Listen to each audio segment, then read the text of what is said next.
that this debate is fundamentally a disagreement about what the minimum standard of provision from the government should be.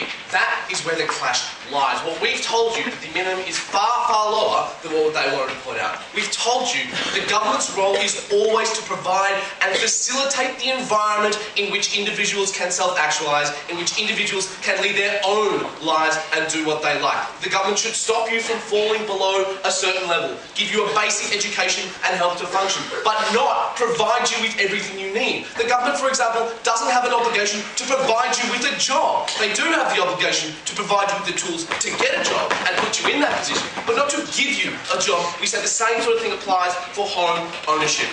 I'm going to look at home ownership, and again, more widely than the role of government. Secondly, in terms of capitalism, and finally, in terms of this sort of stakeholder argument we heard from the Deputy Prime Minister. So firstly, in terms of home ownership, what we would say is fundamentally, at the moment, we think many individuals are able to exercise their autonomy quite well without owning their own home. They have the ability to rent. But even more than that, ladies and gentlemen, at the moment, most individuals who buy a house are beholden to their bank, ladies and gentlemen. They have a mortgage. We think they can handle it just fine. In terms of getting respect and respect as an individual, what we would say, quite frankly, is there are other ways to do that. But even more than that, the government's role is not to give you that respect. You've got to go out and earn it for yourself, ladies and gentlemen. And I think that many people have the capability to do that. But moreover, ladies and gentlemen, actually, what we'd say is in terms of the kind of burst incentives, because they want to bag us about talking practicalities. At some point, you just have to consider how the hell is this going to work in the real world. They wanted to get up here and tell us people are going to take the public housing. Why would you take public housing if you know the government will give you a house, will give you the money to buy a house if you refuse? We think that there are huge financial costs. What's the effect of that? That means that all the effects, I'll take you in a moment, sir, that Victor spoke about inflating prices, come through. Because everyone gets capital for a house. Everyone gets the money to buy a new house, and that has a huge effect in pushing up prices. Sir? Our policy was that we would build public buildings which you may own parts of, right? And if you don't get these things and you say no, we will give you the equivalent sum to buy a similar house elsewhere. Yes, why would you buy a government house? Why would you take a government house if you could buy your own one? Like, it's still going to inflate prices. All your arguments, all your stuff about being beholden to someone means that if any individuals take public housing, they're beholden to the state, to the government. They don't have their own kind of autonomy. Under your logic, they'll all take the money and go buy houses, ladies and gentlemen. Even if they don't all do it, we still think a substantial amount of people will do it. What's the harm of that? We'd say, firstly, ladies and gentlemen, I'm going to talk about this a little bit later, you create greater cycles and you just put these people in worse position. We don't think that you actually eliminate subprime mortgages, ladies and gentlemen, because you've just inflated prices. You need to either keep pushing more and more money in, or you still put these people in positions where they can't afford loans. Why?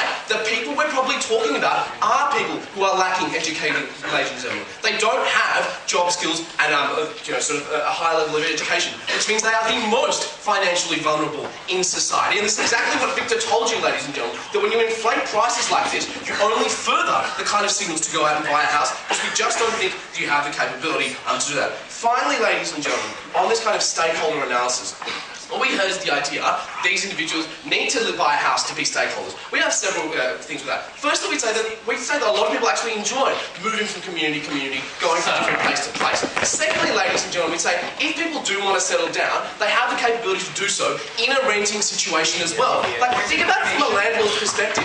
Landlords fundamentally want a stable income over a long term. If you say, I want to sign a 5-year lease with you, I want to stay in this kind of community, we think most landlords would jump at that kind of opportunity.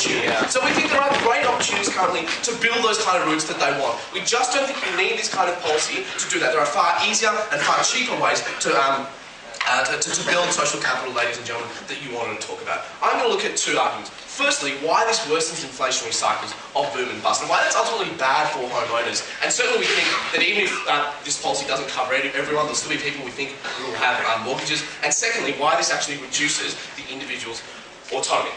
So, Point of what, information. go ahead. Explain to me how the wretched in a homeless shelter can seize self-respect for themselves when they have no assets of their own. Okay, cool. The way they don't do that, the way that you get them to have self-respect for themselves is not by giving them a house, but giving them emergency shelter, ladies and gentlemen. It's providing with the services, providing with the education in the first place, ladies and gentlemen, and outreach services. You can't do that when you're giving everyone hundreds of thousands of pounds or euros or dollars or whatever it is to go and buy a house, ladies and gentlemen. You reduce the political and economic capital to do those sorts of things. Like at some point, you just have to look at the real world. So, why is this worse than cycles? Firstly, raises speculative investments. What does that mean? Basically, when people see that prices are rising, we think they will rise, as Victor told you, about the fact that when people are starting to have this extra money to go out and buy, this pushes prices up. What does that mean? You see more speculative investment, people getting into the housing market simply because they think they can turn a quick buck. What's the problem with that? So the problems with that are, it worsens this kind of inflationary cycle. It keeps pushing prices up more and more. Where have we seen that? The United States, the United Kingdom, ladies and gentlemen, in Australia. All the first world countries that have had huge housing booms have seen partly through speculative investment. What's the problem with this? The problem is that when you make these kind of market cycles bigger on the upside, the crash on the downside is worse. When the downside hit comes, it is much, much worse. We're seeing that right now in the housing market. We think this is going to exacerbate that because it's going to continue to push up that upside. It means they're going to have problems like negative equity, which we're seeing right now, where your house is actually worth less than your loan, ladies and gentlemen. What we'd say is that either one of two things is going to happen. Either their policy will cover every single person, ladies and gentlemen, which you don't think is mind-bogglingly impractical, or there are still going to be some people who will choose to exercise their own autonomy, buy houses and still have mortgages, and when the bust comes, they're going to be hurt. So either way, we think there are problems. Finally, why this reduces individual autonomy. We think, quite frankly, you need to have incentives to go out there and do your own thing and be, and maximise your own autonomy. That's why, ladies and gentlemen, public housing is so crappy. Like, it's not very good. Partly there to make sure that people have motivation and incentives to go out and, self-actualise and actually go out and get the skill. We think that that's why governments only provide the bare minimum necessary, so as not to create these kind of perverse incentives. We think that your policy, whilst it may try to target the homeless, actually targets everyone, ladies and gentlemen, and reduces incentives for everyone. If you want to help the homeless, if you want to help the very bottom of society, this is not the way to do it. It reduces political and economic capital to do so, but moreover, we can get a whole host of problems in terms of inflationary effects and reducing individual autonomy. We proudly beg to oppose.